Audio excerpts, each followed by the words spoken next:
Hello viewers, welcome to the preview video of qualifier 2 match between Rajasthan Royals and Sunrisers Hyderabad. And మొత్తానికి IPL లో అయితే మనం we're in the end game now. ఇంకా కేవలం 2 మ్యాచ్లు మాత్రమే మిగిలి ఉన్నాయి అండ్ IPL ఈ సీజన్ విన్నర్ ఎవరో తెలియబోతుంది సండే రోజున. అండ్ ఈ మ్యాచ్ ప్లే ఆఫ్స్ యాక్షన్ అయితే అహ్మదాబాద్ లో జరిగే లాస్ట్ 2 మ్యాచెస్ అండ్ లాస్ట్ 2 ముందు నెక్స్ట్ జరగబోయే 2 మ్యాచెస్ మాత్రం చెన్నైకి షిఫ్ట్ అవబోతుంది యాక్షన్ చెన్నైలోని చపాక్ స్టేడియంలో. అండ్ అక్కడ కూడా సేక్ జస్ట్ అహ్మదాబాద్ లో లాగే డ్యూ కూడా పెద్ద ఫ్యాక్టర్ కాబోతుంది.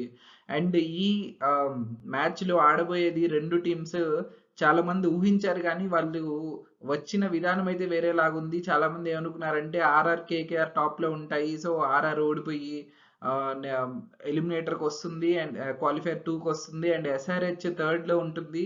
ఎస్ఆర్హెచ్ ఎలిమినేటర్ గెలిచి థర్డ్ వస్తుంది, వీళ్ళిద్దరూ ఆడతారు క్వాలిఫైర్ 2లో అని చెప్పి మాత్రం ముందు నుంచి అర్థమైంది. బట్ స్టిల్ వీళ్ళు వచ్చిన విధానం రివర్స్ అయింది. ఎస్ఆర్హెచ్ సెకండ్ ప్లేస్కి వెళ్ళి కేకేఆర్ తోటి ఓడిపోయి క్వాలిఫైర్ 1లో క్వాలిఫైర్ 2కి వస్తే మరొక ఛాన్స్ కోసం ఫైనల్కి. ఆర్ఆర్ మాత్రం అనూహ్యంగా లాస్ట్లో టేబుల్ టాపర్స్ ఉన్న వాళ్ళు లాస్ట్లో నెంబర్ 3కి పడిపోయి వాళ్ళ లాస్ట్ మ్యాచ్ వాషౌట్ అవడం వలన నెంబర్ 3కి పడిపోయి ఎలిమినేటర్లో మొత్తం మొమెంటం మీద 6 మ్యాచెస్ గెలిచి మొమెంటం మీద ఉన్న ఆర్సీబీని అయితే ఈజీగా ఓడించేసి మొత్తానికైతే వచ్చేసారు ఆ క్వాలిఫైర్ 2కి. అండ్ వాళ్ళు మొత్తం ఇంతకుముందు టోర్నమెంట్ డామినేట్ చేసినప్పుడు ఎలా ఉందో ఆ టీం అయితే తిరిగి వచ్చింది, మొత్తం కనిపించింది, కొంచెం ఒక వింటేజ్ ఆర్ఆర్ టీం అని చెప్పేసి చెప్పొచ్చు. సో వీళ్ళిద్దరి మధ్య అయితే క్వాలిఫైర్ 2 జరగబోతుంది ఫైనల్ బర్త్ కోసం. Again another high స్టేక్స్ game and ఈ మ్యాచ్ అయితే చెన్నైలో జరగబోతుంది. ఇక్కడైతే వీళ్ళు ఫస్ట్ టైం ఆడబోతున్నారు. సో వీళ్ళ ప్లేయింగ్ 12s ఎలా ఉన్నాయి, వీళ్ళ స్ట్రెంగ్స్ ఏంటి, మ్యాచ్ ఎక్కడ డిసైడ్ అయిపోతుంది, అలాంటివన్నీ ఈ వీడియోలో చూసేద్దాం తొందరగా.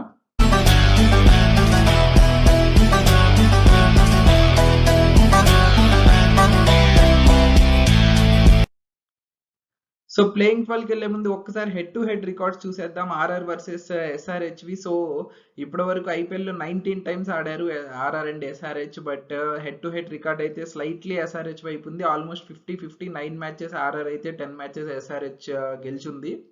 ఈ సీజన్లో అయితే ఒక్కసారి గెలిచారు ఎస్ఆర్హెచ్ అండ్ అది గుర్తుండే ఉంటుంది అందరికీ. లాస్ట్ బాల్ 2 రన్స్ కొట్టాలన్నప్పుడు భువనేశ్వర్ కుమార్ ఒక అద్భుతమైన బాల్తో రోమన్ పౌల్ని అవుట్ చేసి లాస్ట్ బాల్లో గెలిపిస్తాడు. అది కూడా అసలు ఆర్ఆర్ గెలిచే మ్యాచ్. ఇన్ఫాక్ట్ చెప్పాలంటే అక్కడ నుంచి RR the losing streak start అయింది. సో ఎస్ఆర్హెచ్ స్టార్ట్ చేసింది ఆర్ఆర్ డౌన్ ఫాల్ చెప్పాలంటే ఈ సీజన్లో.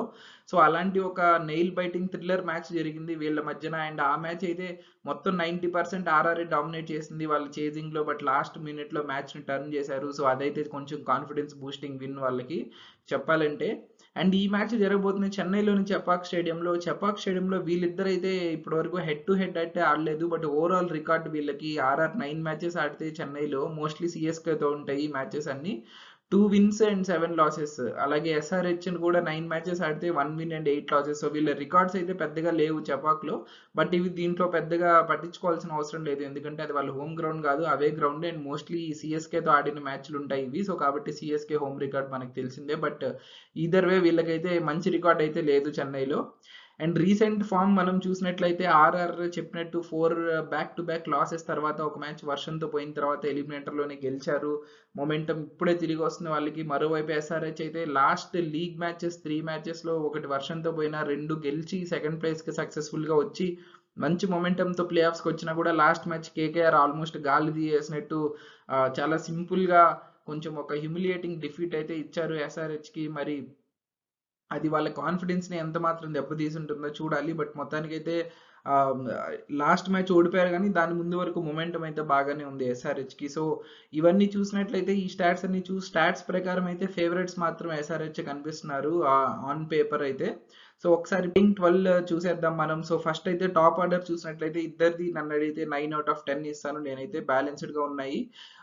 ఆర్ఆర్కి టామ్ కోలర్ క్యాట్మోర్ ఫామ్ కన్సర్నింగ్ అయితే జాస్ బట్లర్ వెళ్ళిపోయిన తర్వాత తన టీంలోకి వచ్చాడు. తను పిఎస్ఎల్లో T10లో మంచి డిస్ట్రక్టివ్ బ్యాటర్ అనేసి విన్నాం కానీ ఐపీఎల్లో దాన్ని రెప్లికేట్ చేయలేకపోతున్నాడు. జాస్ బట్లర్ లోటు క్లియర్గా తెలుస్తుంది ఆర్ఆర్కి. బట్ 2 మ్యాచ్లు ఫెయిల్ అయ్యాడు. మేబీ రేపు మ్యాచ్ అన్నా ఆడతాడేమో చూడాలి. బట్ తన ఫామ్ పక్కా Yashasvi Jaiswal and Sanju Samson. Yashasvi Jaiswal last match ఫామ్లోకి వచ్చాడు అండ్ సంజు శాంసన్ కొంచెం పెద్ద ఇన్నింగ్స్ ఆడకపోయినా లాస్ట్ 1-2 మ్యాచెస్ ఓవరాల్గా మంచి టచ్లోనే ఉన్నాడు. మరి బ్యాట్గా అయితే ఆడట్లేదు. So I'm giving it 9.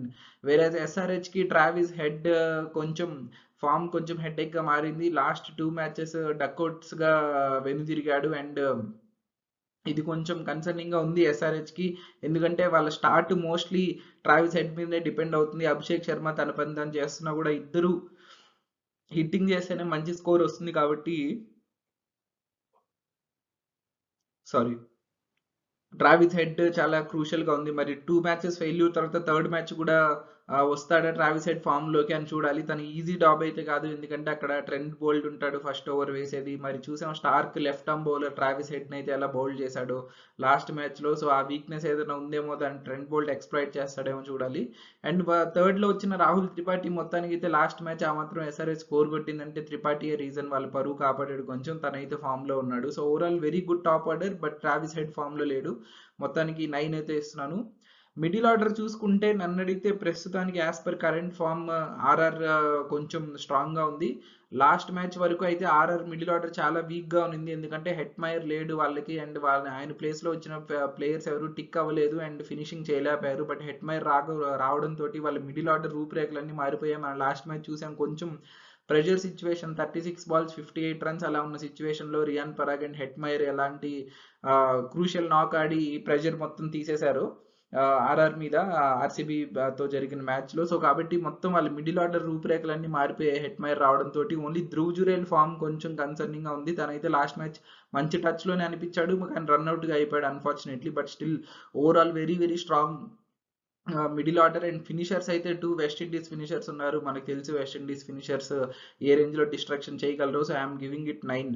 వేరే ఎస్ఆర్హెచ్కి స్టార్టింగ్లో ఉన్నంత మంచి మిడిల్ ఆర్డర్ ఇప్పుడు లేదు. ఎందుకంటే షాబాజ్ అహ్మద్ అండ్ అబ్దుల్ సమాద్ ఫామ్ కంప్లీట్గా డిక్లైన్ అయిపోయింది. షాబాజ్ అహ్మద్ అయితే మొత్తం completely in red. Maybe match టీంలో ప్లేస్ ఉంటుందా అన్న స్టేజ్కి అయితే వచ్చేసాడు ప్రస్తుతానికి ప్లే ఆఫ్స్ కాబట్టి. అబ్దుల్ సమాద్ కొంచెం హిట్టింగ్ చేస్తున్నా కానీ ఇంకా ఎక్స్పెక్ట్ చేసినంత ఫైర్ వర్క్స్ అయితే రావట్లేదు ఫినిషింగ్లో. So middle order Klaasen and Nitish మీద మొత్తం భారం ఉంది. బట్ స్టిల్ వాళ్ళు అవుట్ అయిపోయిన తర్వాత ఏంటి పరిస్థితి అని లాస్ట్ మ్యాచ్లో మనం చూసాము. సో కాబట్టి మిడిల్ ఆర్డర్ కొంచెం I'm giving it 8.5. So middle order ఆర్ఆర్ది కొంచెం స్ట్రాంగ్గా ఉంది యాజ్ పర్ కరెంట్ ఫామ్. మరి వీళ్ళు ఫామ్లోకి వస్తే కానీ ఆర్ఆర్ మిడిల్ ఆర్డర్కి ఈక్వల్ అవ్వదు. బౌలింగ్ చూసినట్టయితే అగైన్ ఆర్ఆర్కి టోర్నమెంట్లోనే బెస్ట్ బౌలింగ్ లైనప్ అని చెప్పాలంటే in fact even better than KKR. వాళ్ళకి ఉన్నది 5 బౌలర్స్ అయినా వాళ్ళకి వాళ్ళ స్పెసిఫిక్ రోల్స్ ఉంటాయి. సో అశ్విన్ మనం చూసాం చాహల్ లాస్ట్ మ్యాచ్ ఎలా పర్ఫామ్ చేశారని. బౌల్ట్ గురించి చెప్పాల్సిన పని లేదు. ఆవేష్ ఖాన్ వికెట్స్ పడుతున్నా కానీ కొన్ని రన్స్కి వెళ్తున్నాడు. బట్ వాళ్ళ main concerning thing is Sandeep Sharma కూడా ఫస్ట్లో కొన్ని మ్యాచ్లు ఆల్మోస్ట్ సింగిల్ హ్యాండెడ్గా టర్న్ చేశాడు కానీ కొన్ని మ్యాచెస్కి అయితే బాగా ఆడట్లేదు. సో కాబట్టి సందీప్ శర్మ అండ్ అవేష్ ఖాన్ ఫామ్లోకి రావాల్సింది బౌలింగ్లో RR. But overall very very well rounded bowling lineup. నేనైతే 9 ఇస్తున్నాను. ఎస్ఆర్హెచ్ బౌలింగ్ లైనప్లో ప్రాబ్లం ఏంటంటే యాక్చువల్లీ లాస్ట్ మ్యాచ్ ఓన్లీ నేను దీని ప్రకారం ఇస్తున్నాను 8.5. ఎందుకంటే లాస్ట్ మ్యాచ్ వాళ్ళకి ఇంపాక్ట్ ప్లేయర్గా బౌలర్ ఎక్స్ట్రా బౌలర్ రావాల్సి ఉంది వాళ్ళకి. మేబీ ఉమ్రాన్ మలిక్ ఆడిస్తారని కూడా చెప్పాడు ప్యాట్ కమిన్స్. బట్ వికెట్స్ పడిపోవడం వల్ల సన్వీర్ సింగ్ని తీసుకున్నారు. సో బౌలింగ్ వీక్ అయిపోయింది.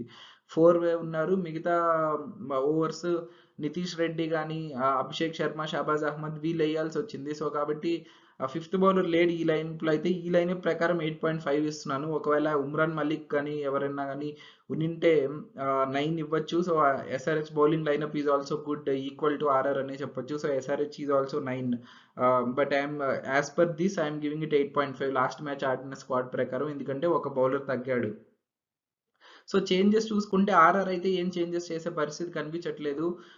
బట్ ఎస్ఆర్హెచ్ అయితే మేబీ ఇక్కడ వాళ్ళకి ఒక ఓవర్సీస్ విఎస్ కాంత్ ఆడించడం వల్ల ఓవర్సీస్ ఆప్షన్ ఒకటి తగ్గిపోతుంది వాళ్ళకి. వాళ్ళు ఏం చేయొచ్చు అంటే తను అంతగా ఎఫెక్టివ్గా కూడా ఉండట్లేదు మళ్ళీ.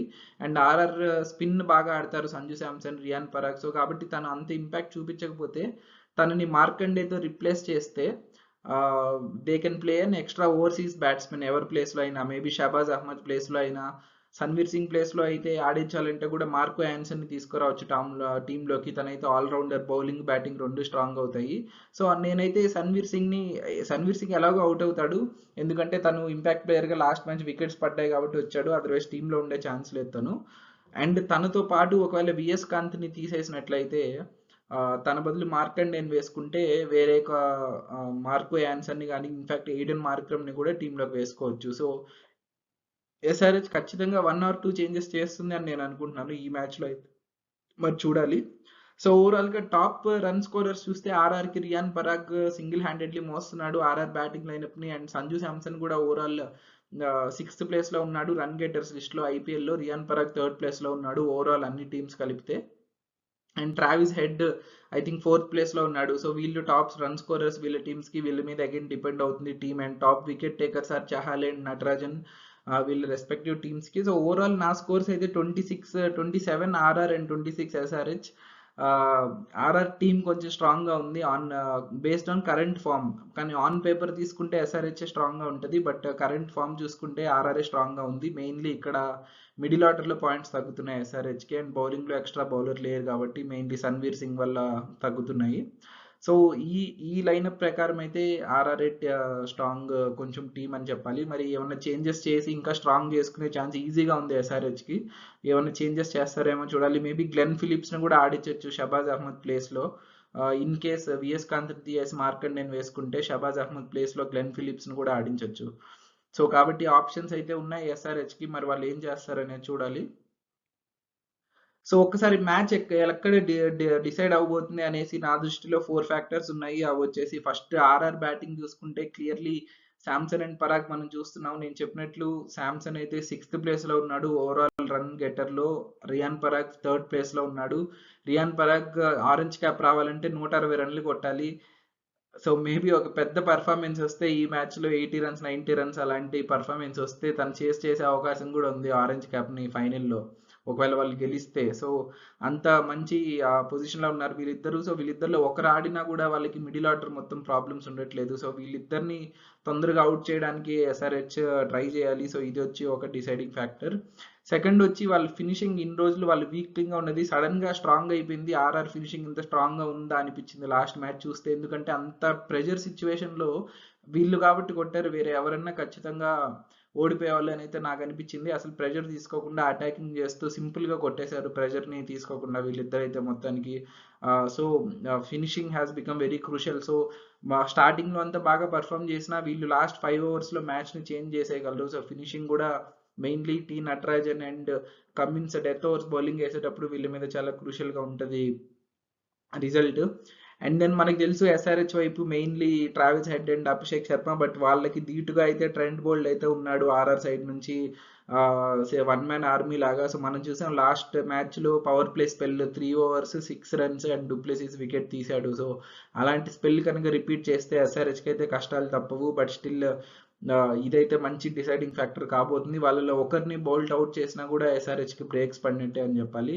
And main most important factor నన్ను అడిగితే ఆర్ఆర్ బ్యాటింగ్లో ఎస్ఆర్హెచ్ బ్యాటింగ్లో మిడిల్ ఆర్డర్ ఒక్కసారి వచ్చిన తర్వాత వాళ్ళ స్పిన్ ట్విన్స్ అశ్విన్ అండ్ చహల్ని స్పిన్ హిట్టర్ అయిన Henry Klaasen and Nitish Reddy కూడా వీళ్ళ మధ్య లాస్ట్ జరిగిన మ్యాచ్లో బాగా అటాక్ చేసి మంచి సిక్సెస్ కొట్టాడు చహల్ అండ్ అశ్విన్ దాంట్లో ఫుల్గా అటాక్ చేసి. సో వీళ్ళిద్దరూ ఆ ఫామ్ని రెప్లికేట్ చేసి ఆర్ఆర్ స్పిన్నర్ని if they take them out of the game then ఎస్ఆర్హెచ్కి క్లియర్లీ అడ్వాంటేజ్ ఉంటుంది. సో కాబట్టి ఇది ఒక Klaasen and Reddy versus Rajasthan Royals spinners అనేది చాలా చాలా ఇంపార్టెంట్ డిసైడింగ్ ఫ్యాక్టర్ అవబోతుంది. సో నన్ను అడిగితే ఈ 4 ఫ్యాక్టర్స్లో ఎవరైతే ఎక్కువ విన్ చేస్తారో వాళ్ళే మ్యాచ్ గెలిచే ఛాన్సెస్ ఎక్కువ ఉంటాయి నా దృష్టిలో. సో ఓవరాల్గా నా ప్రిడిక్షన్ అయితే మొత్తానికి 2 టీమ్స్ స్ట్రాంగ్గా ఉన్నాయి. బౌలింగ్ లైనప్ స్ట్రాంగ్గా ఉంది ఇద్దరిది. అండ్ ఎందుకంటే ఎస్ఆర్హెచ్ ఒక ఎక్స్ట్రా బౌలర్ని ఆడిస్తారు అని నేను అనుకుంటున్నాను. సో కాబట్టి బౌలింగ్ ఇంకా స్ట్రాంగ్ అవుతుంది. సో ఆ లెక్కను తీసుకుంటే చెన్నై పిచ్లో కూడా డ్యూ ఉండబోతుంది అహ్మదాబాద్లో. నేను ఇప్పుడే వెదర్ రిపోర్ట్ చూశాను, 75% హ్యూమిడిటీ అన్నారు. దాని which means there is lot of due. So toss ఒక క్రూషియల్ ఫ్యాక్టర్ కాబోతుంది. అండ్ ఎవరైతే సెకండ్ బౌలింగ్ చేస్తారో వాళ్ళకి బౌలింగ్ కష్టం అవబోతుంది, ముఖ్యంగా స్పిన్నర్స్‌కి. సో, కాబట్టి ఇన్‌ఫాక్ట్ ఫాస్ట్ బౌలర్స్‌కి కూడా స్లో బాల్ చేయడం అవన్నీ కష్టమవుతాయి. సో, కాబట్టి నా దృష్టిలో టాస్ మీదే డిపెండ్ అవుతుంది మ్యాచ్. ఎవరైతే చేజింగ్ చేస్తారో వాళ్ళే గెలుస్తారని నేను అనుకుంటున్నాను. బట్ ఇది క్వాలిఫైయర్ మ్యాచ్. నాకౌట్ మ్యాచెస్‌లో చేజింగ్ ప్రెషర్ ఎక్కువ ఉంటది. మా లాస్ట్ మ్యాచ్ ఐ మీన్ కొంచెం ఒక 2 ఓవర్లు టైట్ ఓవర్స్ పడ్డ ప్రెషర్‌లో ఏమన్నా జరిగే ఛాన్సెస్ ఉంటాయి. But still dew is dew. డ్యూతో చాలా అన్‌ఫెయిర్ అడ్వాంటేజ్ అయితే వస్తుంది కొన్ని గ్రౌండ్స్‌లో. చెన్నై కూడా అలాంటి గ్రౌండ్స్‌లో ఒకటే. సో, మరి అలాంటిది ఏమన్నా జరుగుతుంది. సో, కాబట్టి చేజింగ్ టీమ్ అయితే గెలిచేయొచ్చు అని చెప్పి నేను అనుకుంటున్నాను. సో, ఇది నా ప్రిడిక్షన్. సో, మేబీ టాస్ తర్వాత నా prediction if whoever is chasing first then that is my prediction. So, మీ ప్రిడిక్షన్ ఏదో కామెంట్స్‌లో చెప్పండి. ఈ వీడియో నచ్చినట్టయితే ప్లీజ్ లైక్ చేయండి. అండ్ నా ఛానల్‌లో ఫస్ట్ టైం వీడియో చూస్తున్నట్టయితే సబ్స్క్రైబ్ చేసుకోండి. చాలామంది వీడియో చూస్తున్నారు కానీ సబ్స్క్రైబ్ చేసుకోవట్లేదు. I need all your support. Thank you for watching. Take care. By by.